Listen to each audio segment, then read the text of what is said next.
बहुत समय पहले की बात है। एक विशाल और समृद्ध राज्य का एक राजा था जिसका नाम विक्रम था। उसकी शक्ति इतनी थी कि उसकी हर इच्छा पूरी हो जाती थी। वह समझता था कि वह किसी से भी बड़ा और महान है और उसकी बातों को कोई चुनौती नहीं दे सकता। उसे लगता था कि उसकी ताकत और ऐश्वर्य के सामने कोई कुछ नहीं कर सकता। राजा विक्रम का अहंकार इतना बढ़ गया था कि उसने अपनी प्रजा को भी तुच्छ समझना शुरू कर दिया। वह छोटे छोटे अपराधों के लिए लोगों को कड़ी सजा देता, उनके साथ बुरा व्यवहार करता और उनके अधिकारों को कुचलता। उसे यह लगता था कि उसकी शक्ति से कोई भी उसे रोक नहीं सकता।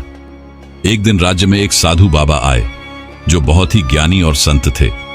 उन्होंने राजा विक्रम से मिलने की इच्छा जताई। राजा ने उन्हें तुच्छ समझते हुए कहा, तुम जैसे साधु महात्मा मेरे सामने क्या बात कर सकते हो। फिर भी साधु बाबा से मिलने का आदेश दिया गया। साधु बाबा ने राजा से कहा, हे राजा, तुम्हारी शक्ति सीमित है लेकिन तुम्हारा अहंकार अनंत हो सकता है। एक दिन तुम्हें इसके खामियाजे का सामना करना पड़ेगा। राजा ने हंसी उड़ाते हुए कहा, तुम जैसे साधु के उपदेशों से मुझे कोई फर्क नहीं पड़ता। समय बीतता गया और राजा विक्रम के अत्याचार बढ़ते गए। एक दिन राज्य में एक बड़ी अकाल आपदा आई। फसलें नष्ट हो गईं, लोगों को खाने के लिए कुछ नहीं मिला और एक बड़ा संकट खड़ा हो गया। विक्रम के पास जितनी भी संपत्ति थी वह सब बेकार हो गई। उसकी सेना और उसके मंत्री भी उससे मुंह मोड़ने लगे।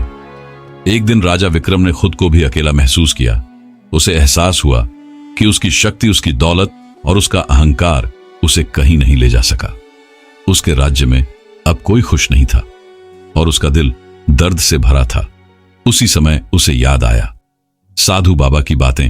राजा विक्रम ने अपने पुराने फैसलों पर पछताया और प्रजा से माफी मांगने का निर्णय लिया।